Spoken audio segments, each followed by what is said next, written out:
Siria, Islam y la Biblia. Nadie tiene idea del suceso, el acontecimiento que acaba de suceder en Siria. Es algo inusitado, es algo sorpresivo. Todavía les voy a dar nada más unos botones de muestra para que se den cuenta de lo que está pasando en el mundo. Todavía hace 2 semanas, la mayor parte de los escatólogos en el mundo entero, teólogos, apologistas, etcétera, etcétera, mucho menos la gente que no es cristiana, desde luego, ¿no? Estoy hablando de personas involucradas en el estudio de la Biblia. Yo mismo me involucro también. Nunca nos habíamos imaginado jamás que Rusia iba a salirse de Siria junto con Irán. Jamás.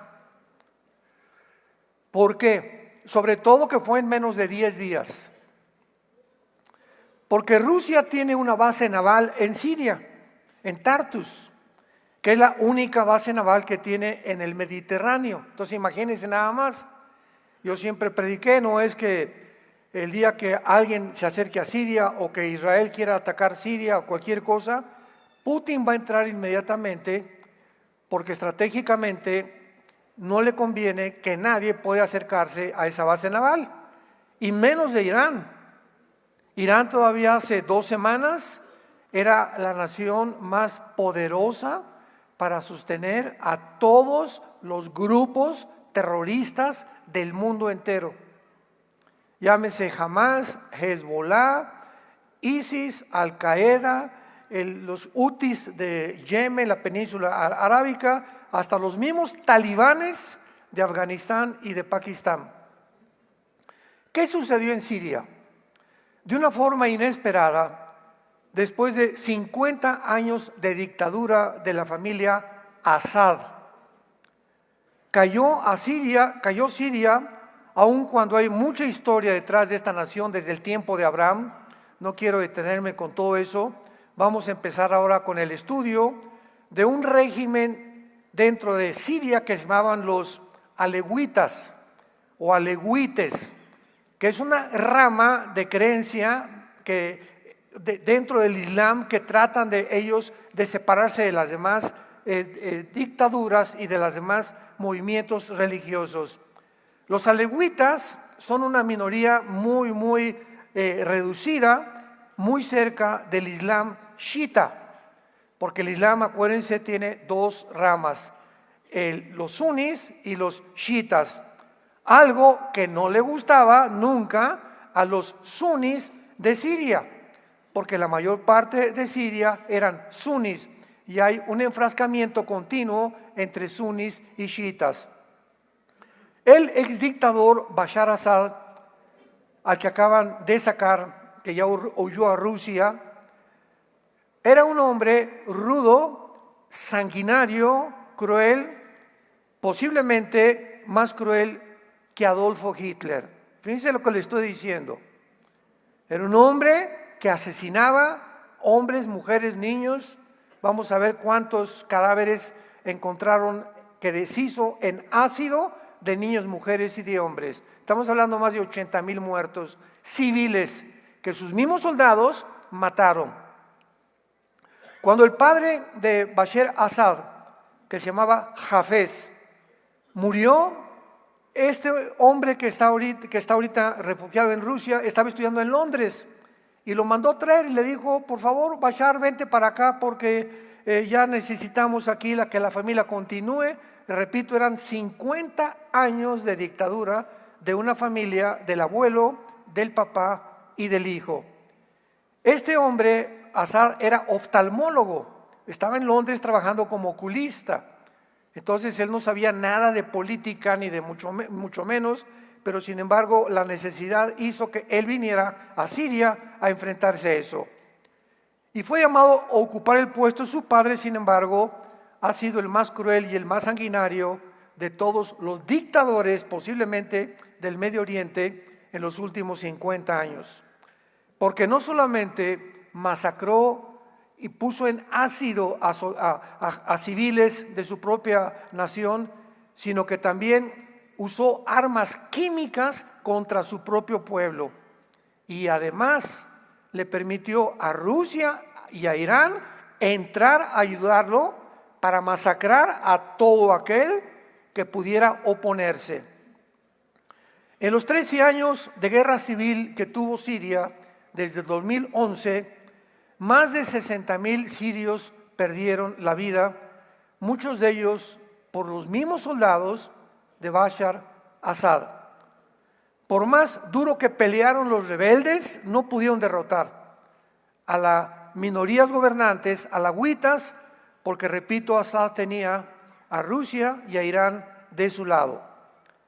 Pero en este último ataque de hace 1 o 2 semanas, Siria y Turquía comenzaron, o los rebeldes de Siria se unieron con el presidente Erdogan de Turquía y con Qatar, que es otra nación árabe, para pelear al lado de los rebeldes. Y comenzaron a avanzar sin que nadie se diera cuenta, primero hacia la ciudad de Alepo, después llegaron a Hama o Hama, a Homs, y finalmente tomaron la ciudad más antigua del mundo, Damasco. Es de las ciudades más antiguas del mundo. Assad salió corriendo hacia Rusia cuando ya llegaron a Damasco y fue gratamente bienvenido por el presidente Putin, principalmente porque llevaba con él sus cuentas bancarias de 160 millones de dólares. ¿Quiénes son los principales protagonistas de este conflicto en Siria? Los principales agresores de la guerra fueron los rebeldes suníes y los kurdos. Los kurdos es un poblado que son de las pocas etnias en el mundo que no tienen una tierra. Han andado, ¿verdad?, tratando de que los acepten en Siria, en Irak, en Turquía y también en el Líbano. Pero todos han sido desplazados y principalmente el presidente Erdogan de Turquía los odia y los ha perseguido y está tratando de impedir que puedan realmente entrar a Siria, pero los kurdos ya se encuentran mezclados con los drusos, con los kurdos, con los sunitas y con los chiitas dentro de Siria. Ahorita Siria es una ensalada del chef. Ahorita Siria es una olla express con casi todos los grupos rebeldes ahí en Siria bajo un gobierno de un hombre llamado Jalani, que vamos a ver más adelante que no es su nombre, pero fue excomandante de Al-Qaeda, excomandante de ISIS y ahora es el jefe de los rebeldes en el país de Siria. Los kurdos son el más grande grupo en el mundo, repito, sin tierra. Cubren la parte de Turquía, Irak, Siria, Irán, con aproximadamente 40 millones de personas y la mayoría de los kurdos son musulmanes suníes. Ninguna de estas 4 naciones los ha aceptado y han tratado de echarlos fuera y los han perseguido. Pero de mayor impacto en la guerra civil fueron los rebeldes suníes y el grupo más grande fue el que ahora es el jefe de todos los terroristas, que se llamaba Ahmed al-Sharaa. Ahmed al-Sharaa es el jefe que se puso el nombre de al-Jolani, pero su nombre es Ahmed al-Sharaa, con un grupo árabe que acaba de resurgir en el Medio Oriente. Ya oímos a Al-Qaeda, ya oímos a los talibanes, ya oímos a los de Jehová, etcétera, etcétera. Su nuevo grupo se llama en árabe Hayat Tahrir al-Sham. Hayat Tahrir al-Sham, que significa la Organización para la Liberación del Levante. ¿Qué cosa es el Levante? El Levante reúne a 4 principales naciones árabes: a Siria, al Líbano, a Israel y a Jordania. Entonces ahora este hombre, bajo el nombre de la Organización para Liberar al Levante, se cree, ¿verdad?, que es otra vez el califa que va a poder establecer el califato en todo el Medio Oriente. Yo les decía a ustedes que este suceso y este acontecimiento ha sido de una forma dramática, sorprendente, que nos indica claramente ya, sin ninguna duda alguna, lo cerca que estamos, que Jesús venga por nosotros. Esta es una de las profecías, lo vamos a ir viendo, más importantes, principalmente porque los que estudiamos las profecías habíamos creído que Rusia iba a tener un protagonismo, de acuerdo a Ezequiel 38 y 39, la famosa batalla de Gog y Magog, y que iba Irán también, porque Irán va a formar parte del gobierno futuro del anticristo, pero ahora vemos que no es así, que Rusia queda completamente descoyuntada y que Estados Unidos también. Ahorita dos naciones que están en conflicto, tratando una con la otra de destruirse, van a quedar completamente fuera del campo de juego, de la partida de ajedrez, donde se va a llevar a cabo la Tercera Guerra Mundial. Les recomiendo que la busquen. Ayer fue lo que compartí el tema, la Tercera Guerra Mundial, en el desayuno, y donde expliqué claramente que ninguna de estas guerras nos va a llevar a la Tercera Guerra Mundial. La Tercera Guerra Mundial será el final de la segunda venida de Jesucristo, y nosotros ya venimos con Él. Así que nosotros no vamos a estar en la Tercera Guerra Mundial.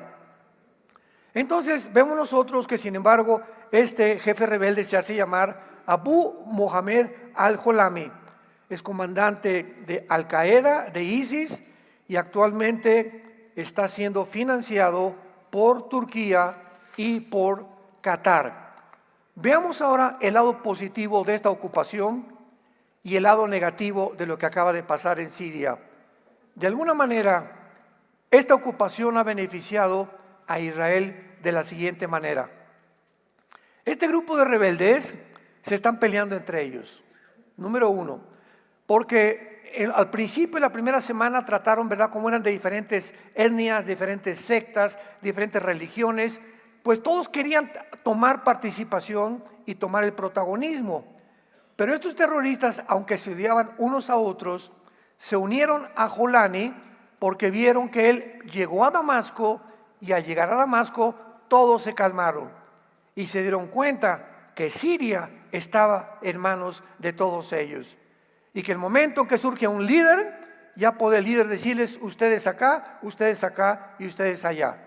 Entonces esto desapareció, y esto fue una de las cosas positivas que sucedieron. En segundo lugar, estos grupos buscaban la venganza contra el presidente Assad, contra el dictador Assad, porque solo lo que hizo Assad en una sola prisión en el pueblo de Sednaya, al norte de Damasco, encontraron 75,000 ejecuciones y una inmensa tumba con miles de esqueletos de prisioneros que habían sido sus cuerpos deshechos en ácido, además de 150 fosas con más de 100,000 cadáveres. Todos estos prisioneros que ejecutó el gobierno de Assad eran parientes y familiares de los que se encuentran ahorita como rebeldes, tratando de derrocar, que ya lo hicieron, el gobierno o la dictadura del presidente Assad. Y por eso están felices, porque todos estos muertos, ellos eran familiares de ellos o amigos cercanos. Todas estas matanzas no solamente fueron de Assad, también, repito, Irán y Rusia participaron en estas masacres. Y en tercer lugar, el tercer lado positivo de esta ocupación es que el ejército de Israel, ¿verdad?, fue el que realmente ha tratado de cuidar todo, porque entre la frontera de Siria y en la frontera de Israel, muchos de ustedes saben, los que hemos ido a Israel, que en el norte de Israel está el mar Galilea, el mar de Galilea, y está una frontera, ahí lo ves, con Siria, y son casi vecinos los sirios y los judíos. Entonces, hace algunos años, entre la frontera de Israel y entre la frontera de Siria, se formó a 40 kilómetros de la frontera de Israel una zona que se llama de amortización, una zona neutral por las Naciones Unidas. Entonces, esta zona que aparece en azul en muchos mapas, no podían entrar ni los sirios ni tampoco los judíos. Era una zona neutral de vigilancia y estaba en lo que se llama el monte Hermón, y que de acuerdo al libro de Enoc fue donde descendieron casi 200 ángeles en el Medio Oriente en los tiempos del diluvio universal. De acuerdo al libro de Enoc, es lo que eso dice el libro de Enoc. El monte Hermón mide 2.817 metros sobre el nivel del mar. Y es el punto más alto donde Israel ahora, cuando los rebeldes entraron, las Naciones Unidas, los cascos azules de las Naciones Unidas, salieron corriendo de esta zona neutral. Dijeron, por si acaso nos vamos corriendo. ¿Qué hizo Netanyahu? Que ahora lo quieren nombrar el héroe del Medio Oriente y el segundo Churchill del Medio Oriente, porque ha sido un hombre, ha librado a Israel lo que en toda la historia, desde el tiempo de los jueces y el tiempo de Josué, nadie había hecho, de librarlos de los grupos terroristas a su pueblo. Entonces, ahora Israel corre inmediatamente y toma la colina del monte Hermón desde hace 6 días. Y ahora desde esa colina, el monte Hermón, pueden ver todo lo que pasa en Siria y lo que pasa en el Líbano. Y lo que pasa también muchas veces con los telescopios que tienen hasta llegar a Irán. O sea, es un punto estratégico que le convenía a Israel y hace mucho tiempo que lo querían tomar. ¿Ves? Destruyeron, y ahora Israel, en segundo lugar, cuando entran los rebeldes, tenían esta preocupación, que los rebeldes no tomaran las armas que dejó Rusia, que dejó Irán y que dejó el dictador Assad. Escuchen lo que hizo en 48 horas Israel. En cuanto vio que estaban avanzando los rebeldes hacia Damasco, escuchen esto: destruyeron sus bases navales con 15 barcos de guerra, docenas de misiles. La Fuerza Aérea de Israel fue completamente, entró a dañar todos los campos de aterrizaje en Siria. Destruyeron sus baterías antiaéreas derribadas, sus misiles Scud, todos sus jets destruidos, radares, tanques, centros de entrenamiento, helicópteros, lanzadores de misiles, almacenes de armas químicas, etcétera, etcétera, etcétera. Quedó Siria completamente pelona. Los rebeldes ya no podrían usar esas armas. Y de esta forma vemos nosotros que vuelve Dios, el Dios del cielo, el Santo de Dios de Israel, a decir: este es mi pueblo, nunca será destruido.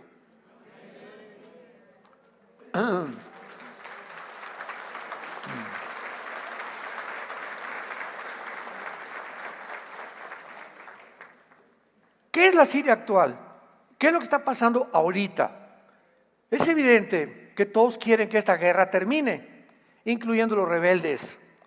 El jefe de todos ahora, de todos estos rebeldes, Jolani, acaba de decir estas palabras: hemos regresado a la estabilidad. El pueblo sirio estaba exhausto y no queremos pelear más.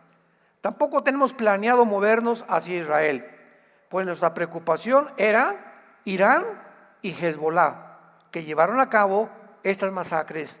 Escuchen esto: toda esta serie que vamos a tratar es para que ustedes se den cuenta cómo piensa el Islam, porque es una ignorancia tremenda la que existe en el mundo acerca de cómo piensa el Islam. ¿Por qué queremos nosotros como cristianos entender cómo piensa el Islam? Porque el Islam, como lo vamos a ver más adelante, tiene en su teología que están esperando al 12º imán. Todo esto lo vamos a explicar más adelante. ¿Qué significa esto? Que están esperando a la reencarnación o al sucesor de Mahoma. Y de acuerdo a la ley del Islam, es un niño el 12º imán que se encuentra en un pozo, en una cueva, que la Biblia llama el abismo. Atención, y que va a salir del pozo en estos tiempos que estamos viviendo. Vean ustedes en dónde nos encontramos. Y cuando él surja de ese pozo, va a convertirse en el califa, a establecer el califato en todo el Medio Oriente. Y entonces va a venir otro hombre llamado Jesús, que le llaman en árabe Isa, I-S-A, Isa, y que lo va a ayudar a destruir al mundo entero para establecer la religión del Islam. Muy bien, este Mahdi, que le llaman el Mahdi, que es el Mesías que están esperando, para nosotros va a ser el anticristo. El Mesías que está esperando el Islam es en la Biblia el anticristo, y lo vamos a ver no se imaginan la cantidad de detalles que hay entre este personaje y el anticristo de la Biblia. Entonces, esto es asombroso, vuelvo a repetir, porque es el momento en que ellos ya quieren tomar el Medio Oriente, y es el momento en que la Biblia dijo que surgiría el anticristo. Y si el anticristo surge, va a ser muy difícil que nosotros lo conozcamos. Yo ni lo quiero conocer. No estamos esperando nosotros al anticristo, estamos esperando a Jesucristo. Sin embargo, dentro de la filosofía y la política y la narrativa del Islam, ellos, cuando se enfrentan a los no musulmanes, que les llaman infieles, les dicen, por ejemplo, vamos a ver el ejemplo, Yasser Arafat y el presidente Yitzhak Rabin, ministro de Israel, y atrás de ellos el presidente Bill Clinton en la Casa Blanca. Viene Arafat, le da la mano al ministro Yitzhak Rabin, mucho gusto, tenemos la paz, y Clinton los respalda y firman un tratado. Esta es la voz de Arafat en el mundo occidental. Arafat toma el avión al otro día y regresa con los suyos y les dice: les he mentido. Porque para ellos mentirles a los no musulmanes no es pecado delante de Alá. Entonces, nunca, jamás de los jamases, Israel ha creído lo que ellos dicen. ¿Por qué? Porque no es cierto. Es la forma en la que manejan ellos su política. Entonces, cuando ahorita todas las naciones están hablando, vamos a tener 2 estados dentro de Israel. El estado palestino, ¿verdad? Que ya casi desapareció el grupo terrorista de Hamas, y Israel. Y si se juntan y Israel le da la oportunidad a los pobrecitos palestinos para que puedan fundar una nación junto con Israel, va a haber paz entre Israel. Israel está invadiendo Palestina o Gaza, o a los palestinos, no le están dando de comer, los tiene completamente, ha matado muchos civiles, etcétera, etcétera. La víctima son los terroristas y no Israel. Y los judíos saben perfectamente bien. Ellos han firmado desde 1948, cuando David Ben Gurión nombraron primer ministro de Israel, que les han ofrecido la paz. En 2007 le dijo al Fatah, Hamas, Israel: ahí está Gaza, hagan ustedes lo que quieran. Y había cantidad de reservaciones judías dentro de Gaza, con judíos viviendo. Y llega Israel y les dice a todos los judíos de Gaza: sálganse, porque ahora es de los palestinos este terreno. Y los judíos les dejaron hospitales, les dejaron campos de fútbol, les dejaron departamentos, les dejaron colegios para los niños, les dejaron asilo para ancianos.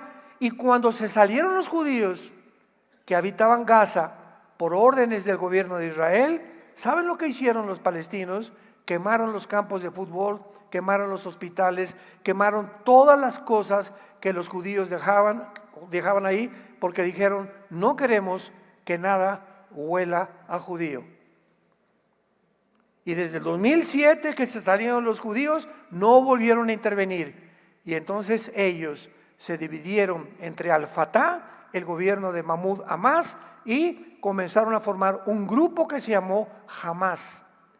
Porque ellos decían, si queremos exterminar a Israel, no queremos un gobierno, necesitamos un grupo militar y no lo tenemos. Entonces formaron militarmente a Hamás. Y entonces Hamás, ya que se armó 2008, 2009, 2010, comenzaron a mandar misiles casi todos los días a Israel. Y dale, y dale, y dale, y dale, hasta que el 7 de octubre del año pasado dijo Netanyahu, estamos hasta aquí de ustedes. Entran y matan a 1,200 judíos, se llevan a 240 rehenes a Gaza, meten en el horno de microondas a niños de 3 o 4 meses en frente de sus padres, le cortan la cabeza a judíos civiles en frente de esposas, les queman todas sus casas y todos los kibbutz, y huyen y se esconden detrás de las escuelas y los hospitales. Ahí esconden sus bombas para que el mundo los victimice y para que ante el mundo los judíos sean los que cometieron genocidio. Jesús, María y José y el burrito que los acompaña. Y esta narrativa se manejó en todos los medios de comunicación. Todos los medios de comunicación manejaron esta narrativa. Y como la ONU y como la Organización Mundial para la Salud, la OMS, están asociados como un grupo antisemita, oíste muy bien. Las organizaciones más antisemitas son la ONU y la Organización Mundial de la Salud. Además de eso, forman parte del grupo de izquierda totalmente en el mundo y del globalismo. Odian a Israel, como la Biblia lo ha dicho, que iba a crecer el antisemitismo contra Israel. Entonces, cuando la ONU les pedía a Hamás, a los palestinos, ¿cuántos civiles han matado los soldados de Israel? 50,000, 60,000, y publicaban en los periódicos, CNN principalmente, los judíos han invadido y han matado a 60,000 civiles. No es cierto, no es cierto, no es cierto. ¿Quién estaba proporcionando las estadísticas? El grupo guerrillero, el grupo terrorista. No el grupo de Al-Fatah, que es el grupo de Mahmoud Abbas, que es lo que representa el gobierno civil. No, eran los militares los que daban las estadísticas para victimizarse delante del mundo. Y el mundo creyendo y creyendo y creyendo y creyendo, así como creímos, bueno, creyeron, dijo el otro, en las vacunas. Lo mismo ha sucedido en el mundo, una ignorancia tremenda. Por eso tenemos que venir a la Biblia para poder buscar la verdad. Entonces, el Islam nunca va a cumplir lo que prometen. Su objetivo ha sido, es y seguirá siendo el mismo, el exterminio de la nación de Israel. Ahora a través de Siria están llevando ejecuciones masivas por todos lados y limpieza étnica con los grupos terroristas. Ahora veamos claramente la lista de los ganadores en este último conflicto y de los perdedores. Es verdad que ahora Rusia e Irán se salieron de la ecuación, pero si no hay una continua supervisión de las naciones, principalmente de Israel, la historia nos enseña que los locos se vuelven cada día más locos. Una persona que comienza a ser afectada de sus facultades mentales, si esa persona no es atendida inmediatamente, y ahora saben ustedes cuál es la Agenda 2030, prohibirles a las iglesias en el mundo que ayudemos a los homosexuales, a las lesbianas, a los transgéneros y a todas las personas que tienen problemas mentales, que los dejemos así. Vean ustedes que detrás de esta agenda, ¿qué es lo que se encuentra? Que el mundo enloquezca más, porque a los gobiernos les conviene vernos locos, porque es mucho más fácil de controlar. Un loco ya no discierne lo que está pasando, ya perdió la brújula, ya no sabe qué es bueno, qué es malo, ya no sabe si hombre es hombre o es mujer o es hombre. Todo tiene un plan debajo de lo que nosotros podemos ver en apariencia, que es satánico. Y Satanás sabe, dice Apocalipsis 12, que le queda muy poco tiempo. Entonces se viene contra el mundo como no nos imaginamos. Veamos los perdedores, que fueron 3. Assad, el dictador. y su gobierno, aun cuando creerá que sus 160 millones de dólares en Rusia lo van a hacer feliz por un rato. En segundo lugar, Rusia ya perdió el poder, Rusia sobre Siria y el Medio Oriente. Y en tercer lugar, Irán. Desde hace 45 años, Irán ha gastado billones de dólares en entrenar, armar y sostener a todos los grupos terroristas que han llegado a tratar de exterminar la nación de Israel. Y ahora Irán actualmente se ha debilitado grandemente, aunque no temporalmente. Veamos ahora los ganadores. ¿Quiénes ganaron con esta guerra? En primer lugar, los rebeldes sirios. Han peleado para derrotar al régimen de Assad, vengarse de lo que este dictador, ¿verdad?, cruel, asesino, masacró a sus familiares, a sus amigos, y lo han logrado. Pero no se puede confiar en ellos en el futuro. Número 2, Turquía. Gastó billones de dólares en armar y equipar a este grupo que se encuentra ahorita en Siria. Y Turquía tiene ahorita la más grande influencia en el Medio Oriente. Y es interesante que Turquía aparece en Ezequiel capítulo 38 y 39, que describe la Tercera Guerra Mundial como una de las naciones que se unirá al anticristo. Vamos a ver en esta serie que la Biblia ya está despejándonos completamente nuestra mente. Como dice Daniel 12, los entendidos van a entender. ¿Y cuál es nuestra labor como líderes espirituales? Iluminar a ustedes el camino para que vean lo que está pasando, para que entendamos todos que esto es alarmante, que necesitamos regresarnos a Dios con todo el corazón, que necesitamos regresarnos a nuestra familia, que los padres puedan amar a sus hijos, tener comunión con nuestros hijos y recordar que la familia es el baluarte, el cimiento, la roca que sostiene todas las sociedades, y el matrimonio es la institución más santa y más grande que Dios ha instituido en su santa palabra. El matrimonio es lo que forma la sociedad, y el ataque desde hace 5 o 6 años se vino así en contra de la familia. Es hora que le pidas perdón a tu esposa, es hora que le pidas perdón a tu esposo. Es hora que regresemos con nuestros hijos otra vez, que pasemos más tiempo con ellos, que platiquemos con ellos. Es tiempo de saber que es el tesoro más grande que Dios nos ha dado, la familia. La familia es el tesoro más grande. Ayer tuvimos una comida de pastores y les tuve que confesar a mis hermanos pastores lo que les digo ahorita a ustedes también. Mi esposa, les pido que oren mucho por ella, la operan esta semana. Y en todo este transcurso que estamos pasando por aguas profundas, mi esposa y yo, hace algunos días me despertó Dios. Yo le pedí a mi esposa, y Dios me dijo: ¿y tú qué? ¿Y tú cómo estás? Y me hizo ver Dios de una forma maravillosa, que le agradezco con todo mi corazón, porque es el Dios que servimos, áreas en mi vida en la que yo he fallado con mi esposa.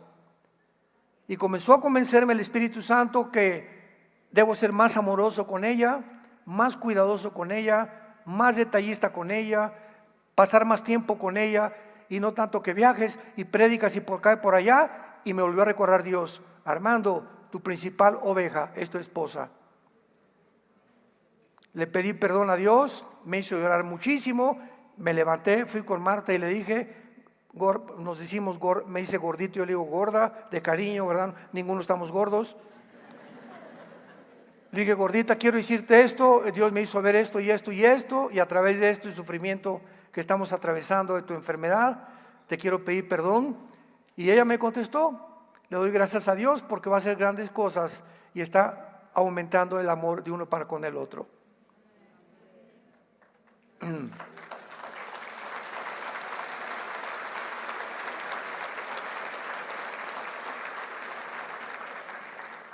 Es tiempo de arrepentirnos. Todos, ninguno somos perfectos. Todos tenemos que examinar, como decía David, examíname, oh Dios. Ve si hay camino de iniquidad en mi vida, Padre. Llega un tiempo en que creemos que si alguien no nos dice que estamos mal, seguimos actuando y se vuelve una rutina. Hay muchos matrimonios que viven bajo el mismo techo y tienen años o meses divorciados emocionalmente.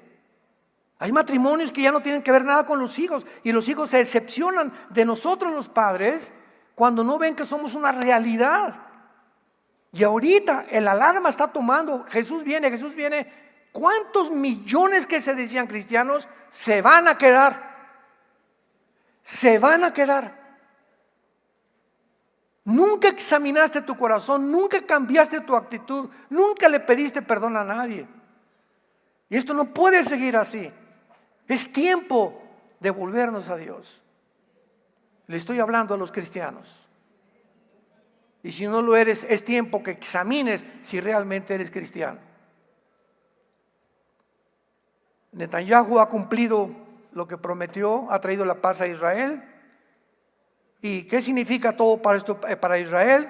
Muchos se han preguntado si ha cumplido Israel la profecía que se encuentra, véanla en Isaías 17:1, dice así.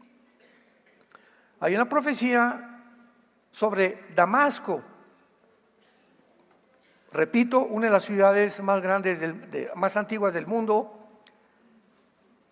Y esta profecía dice así, Isaías 17:1, profecía sobre Damasco, he aquí que Damasco dejará de ser ciudad y será un montón de ruinas.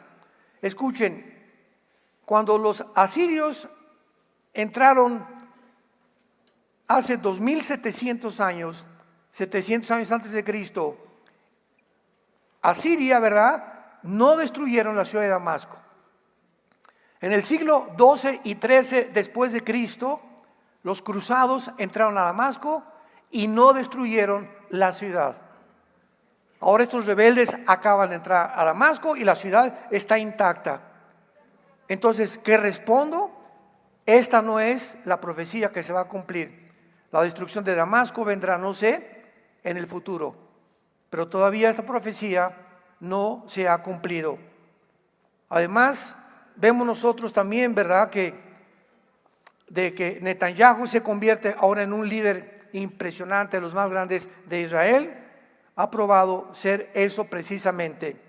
Además, la mayoría del gabinete del presidente Trump, que el 20 de enero toma posesión de la Casa Blanca, la mayoría son sionistas, o sea, apoyan a Israel. Y este término ha sido tan pervertido y tan mal interpretado porque hay un sionismo de un grupo de judíos que no anhelan realmente ni aman a Israel, porque la palabra sionista verdaderamente en sus raíces significa todos aquellos que aman que tengan una tierra donde vivir. Por eso nació el sionismo en el siglo XIX. Entonces, ese es el verdadero sionismo. Pero ahora los sionistas les llaman a aquellos todos, por ejemplo, George Soros, uno de los millonarios más grandes del mundo, es judío y odia a Israel por el amor de Dios. Así como hay mexicanos. ¿Cuántos mexicanos odian a México? No, yo no, México, yo nada más me sé la de Juan Charrasqueado. Pues aunque sepas Juan Charrasqueado y cantes como los Panchos, etcétera, etcétera, la forma como tú vives, no tienes nada de patriota. Porque te importa más la posición política y un gobierno y haces a un lado tus convicciones y de patriota no tienes nada. No es cierto que amas a México. Y es el tiempo de los patriotas ya, como está haciendo en Estados Unidos, como tiene que hacer en el mundo entero. Que nos levantemos y que sepamos que amamos a nuestro país, por lo cual oramos por nuestro país. Es el tiempo de volvernos a la familia, es el tiempo de orar por nuestra nación. Ese tiempo ha llegado, porque el mundo va a quedar completamente devastado en cuanto el anticristo surja en el escenario mundial. Ahora veamos este conflicto con un microscopio o con más detalles. Este conflicto es mucho más peligroso de lo que pudiéramos imaginar y las profecías bíblicas se están cumpliendo al pie de la letra. Número 1, veamos lo que no sabemos todavía. Y vamos a ver rápidamente lo que sí sabemos. Número 1, no sabemos todavía cuánto territorio Turquía va a controlar. Porque todos los rebeldes ahorita están bajo el presidente Erdogan. Número 2, no sabemos si los grupos islámicos que están ahorita en Turquía van a ser fieles a Turquía, o habrá un tiempo cuando se rebelen contra Erdogan y se independicen de Turquía, cosa que lo veo muy, pero muy difícil. No sabemos tampoco qué hará Israel en Siria. Ahorita Netanyahu no va a entrar a Siria, no va a perseguir a nadie, va a estar solamente cuidando, resguardando las fronteras con Israel, nada más. Y ahorita, repito, acaban de tomar el monte Hermón para proteger que los rebeldes no se acerquen más a la orilla del norte de las colinas del Golán. ¿Qué ha sucedido actualmente? Assad huyó a Rusia después de 50 años de dictadura. Rusia ya sacó su flota naval impresionante, increíble, dándonos a entender que Rusia no está en la profecía de Gog y Magog, que durante años por tradiciones se enseñó que Gog y Magog era Rusia que vendría en contra de Israel. Aquí queda esto completamente fuera de la ecuación bíblica profética de Dios. Número 2, Irán está debilitado, es verdad. Ahorita ya no podrá controlar Siria, ni el Líbano, ni a los grupos terroristas. Irán había controlado a Libia, a Irak, a Siria y a Yemen. 4 naciones árabes. Irán era la mamá de estos 4 pollitos, que eran los terroristas del mundo entero, que fueron usados como puente para transportar. De Irán mandaba el transporte a Irak, de Irak a Libia y de Libia a Siria. Entonces era una cadena que Irán formó, que los judíos con sus aviones descubrieron, y en cuanto se dieron cuenta que estaba esta cadena con todas las armas de Irán llevadas a Siria, Siria se iba a convertir en un foco impresionante para destruir Israel. Y viene la mano de Dios y en 10 días se acaba esto. Impresionante, increíble. Nación tan poderosa como Rusia ha quedado humillada Rusia ante el mundo.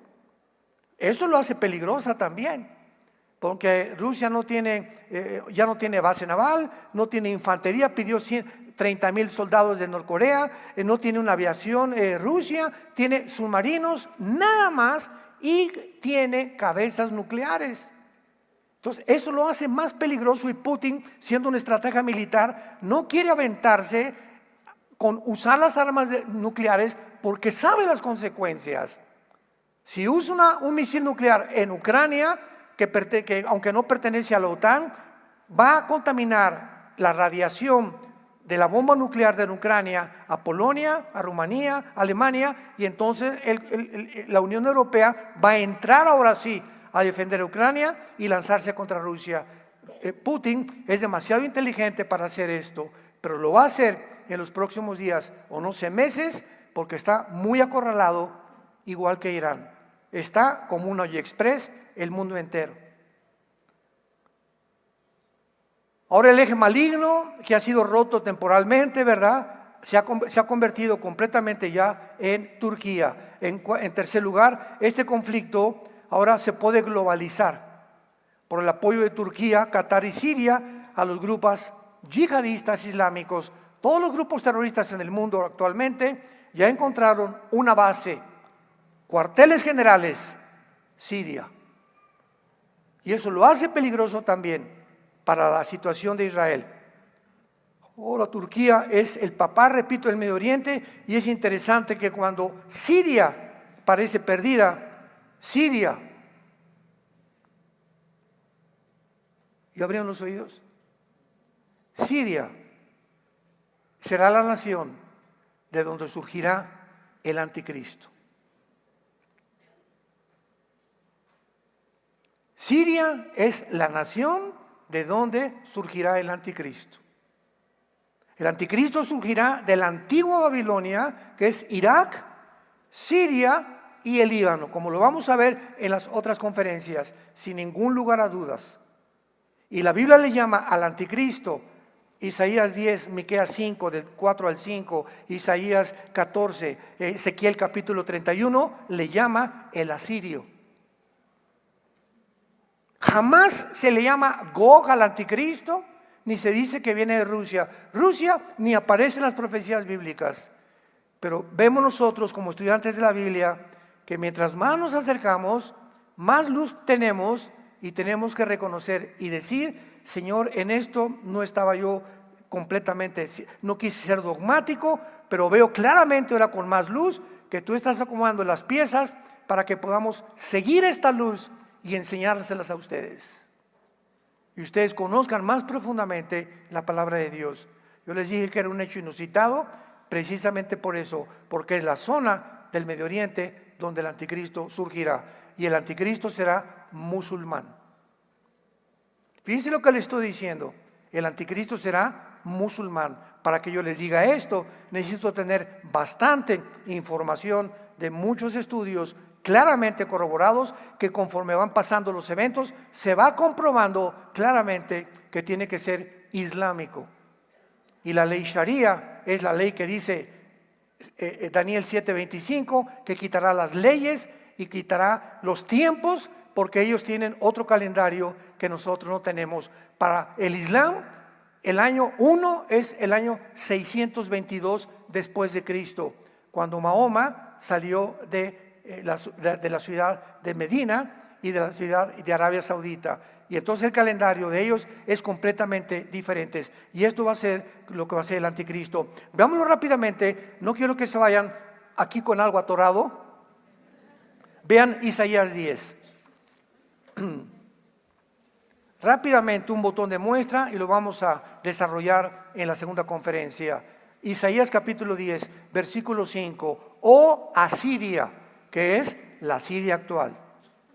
Esto fue escrito hace 2650 años aproximadamente. Oh Asiria, báculo de mi furor, en su mano he puesto mi ira. Le mandaré contra una nación pérfida y sobre el pueblo de mi ira le enviaré, que es Israel. Porque cuando venga el anticristo, Israel ha apostatado, ha firmado un pacto de muerte con el anticristo, para que quite despojos, arrebete presa y lo ponga para ser hollado como lodo en las calles. Versículo 12. Pero acontecerá que después que el Señor haya acabado toda su obra en el monte de Sión y en Jerusalén, ¿esto ya sucedió? ¿Cuándo va a suceder esto? Hasta la segunda venida de Cristo. Cuando acabe Dios con su plan con Israel, castigará el fruto de la soberbia del corazón. ¿De quién? Del rey de Asiria. Y la gloria de la altivez de sus ojos. Porque dijo, aquí le está hablando al anticristo ya Dios: con el poder de mi mano lo he hecho, con mi sabiduría porque he sido prudente. Quité los territorios de los pueblos y saqué sus tesoros. Derribé como valientes a los que estaban sentados, y halló mi mano como nido las riquezas de los pueblos y como se recogen los huevos abandonados. Así me apoderé yo de toda la tierra. Esto nunca en la historia se ha cumplido. ¿Quién lo cumplirá? El rey de Siria. Que ya después lo vamos a comparar con los otros pasajes, con Daniel capítulo 8, que es la evidencia ya más grande que hay, etcétera, etcétera. Pero nos encontramos en el punto culminante donde se va a centrar la luz, el foco en la área geográfica donde se va a llevar a cabo la más grande intervención de los poderes del mal en el mundo, la región del Medio Oriente, donde Rusia no va a poder competir ya contra los musulmanes, donde Turquía está involucrado en el gobierno del anticristo, y donde Irán también está involucrado en el gobierno del anticristo. Aparece con el nombre de Persia en Ezequiel 38, Irán, y todas estas naciones que forman parte o formarán parte del G10, de las últimas 10 naciones de Apocalipsis 17, o los 10 cuernos de Daniel, y los 10 dedos de los pies de la estatua de Nabucodonosor, y los 10 cuernos de la bestia de Apocalipsis 17, 11 y 13 de Apocalipsis, van a juntar para mezclarse, y cuando se junten las 10 naciones, 5 de Europa y 5 del Medio Oriente, de una de ellas surge el anticristo, y el 80% de las naciones del anticristo serán musulmanas. Las naciones de Europa casi no aparecen en las profecías contra las cuales Cristo va a luchar cuando Él venga en su segunda venida. Y el que tenga oídos, que oiga. Y el que tenga un corazón en esta mañana de arrepentimiento y de dolor por tus pecados, arrepiéntete. Pídele perdón a tu esposa, pídele perdón a tu esposo, pidámosle perdón a nuestros hijos. Hijos, pídanle perdón a sus padres. Remedia las cosas que has hecho mal en tu vida. Porque si tú mantienes el mismo camino y tú no te arrepientes, cuando tú oyes la voz del Señor, será demasiado tarde. El arrepentimiento no es cuando tú quieras. Bueno, ya cuando vaya en la ambulancia y cuando ya, y el corazón, Señor, perdóname. ¿Sabes una cosa? Dios no puede ser burlado. Y solo hay un caso en toda la Biblia de una persona que se convierte a la hora de la muerte. Un solo caso. El ladrón junto a la cruz. Un solo caso. El ladrón junto a la cruz, dándonos a entender que si tú llegas a las vísperas de tu muerte o de tu enfermedad y cuando oíste la voz de Dios no lo hiciste, Dios no te volvió a hablar, porque creíste que te podías burlar de Él. Cuando oigas su voz, no te endurezcas. Hoy es el día de tu salvación, hoy es el día de tu decisión. Vengan a la cruz, arrepiéntete de tu vida, pídele perdón a Dios, que la sangre de Cristo nos limpia de todo pecado. Te damos gracias, Padre, por tu palabra. El camino del justo es como la aurora que va en aumento hasta que el día es perfecto. Gracias, Señor, porque tú le prometiste a tu profeta Daniel: los entendidos resplandecerán como el resplandor del firmamento. Estas palabras, séllalas hasta el tiempo del fin. Muchos serán limpios, emblanquecidos y purificados. Los impíos cada vez van a proceder más impíamente. Y ninguno de los impíos entenderá, pero los entendidos comprenderán. Y te damos gracias, Señor, porque lo que nos da entendimiento es la presencia de tu Espíritu en nuestra vida. Te damos gracias, Señor, porque eres misericordioso, clemente. Clama, oh alma mía, a Jehová, y no te olvides. Nunca nos olvidemos de ninguno de todos sus beneficios, de la familia que nos ha dado, el matrimonio que nos ha dado, la casa que nos ha dado, los hijos que tenemos, la salud que tenemos todavía. Él es el que sana todas tus dolencias y todas tus enfermedades. Él es el que rescata nuestra vida del hoyo, nos corona de favores y misericordias, porque grande, grande es Jehová, y su misericordia más alta que los cielos. Nunca te dejaré, dice el Señor, nunca los abandonaré. Siempre estaré con ustedes, hoy más que nunca. Óiganme, dice el Señor, oye la voz de mi palabra, porque son fieles y verdaderas. El tiempo ha llegado, preparémonos para encontrarnos con Dios. Ven a la cruz en esta mañana, cualquiera de ustedes que nos escucha también por la televisión, y dile a Dios: perdona mis pecados. Me arrepiento de mi vida sinceramente. Creo que en esa cruz pagaste con tu sangre por ellos, y te pido, Jesús, porque creo que a los 3 días, después de ser crucificado, muerto y enterrado, resucitaste a los 3 días para darme la esperanza de algún día volver a vivir después de esta vida eternamente contigo. Te recibo como mi Señor y mi Salvador, en tu nombre precioso, Señor Jesús. Amén. Bellas palabras hemos oído en esta mañana. Los cielos y la tierra pasarán, pero mis palabras permanecerán.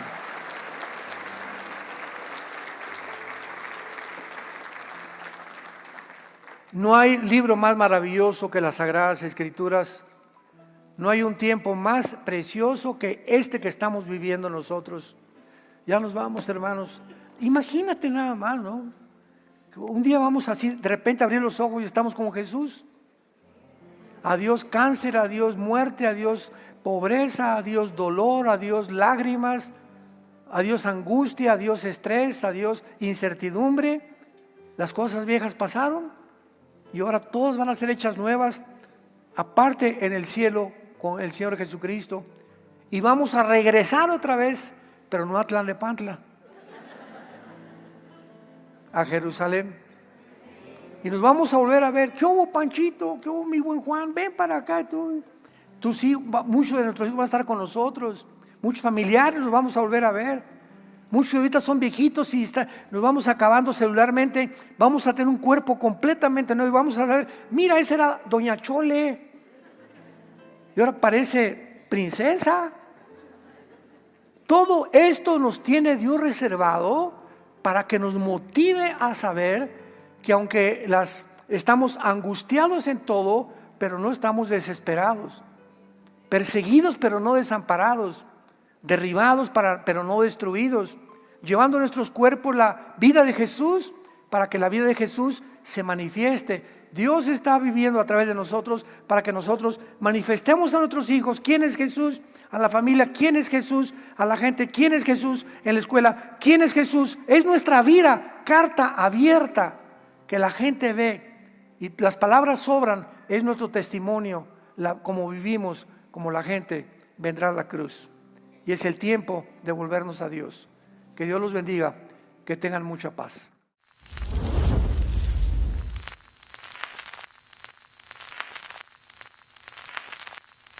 Hola, ¿qué tal? Me da mucho gusto saludarles y quisiera simplemente comunicarles que gracias a todos ustedes a través de todas las naciones del mundo que aman la palabra de Dios y que realmente están interesados en que nosotros como organización Vida Nueva para el Mundo y Armando Alducin Ministries continuemos predicando el Evangelio de la Gracia de Jesucristo y que podamos nosotros continuar haciéndolo gracias a sus donaciones. Este año cumplimos 46 años de ministerio, 46 años donde hemos predicado, hemos enseñado, hemos tenido seminarios y de diferentes formas de estudios bíblicos alrededor del mundo y hemos pensado y considerado de una forma fiel el Evangelio de la sana doctrina de Jesucristo.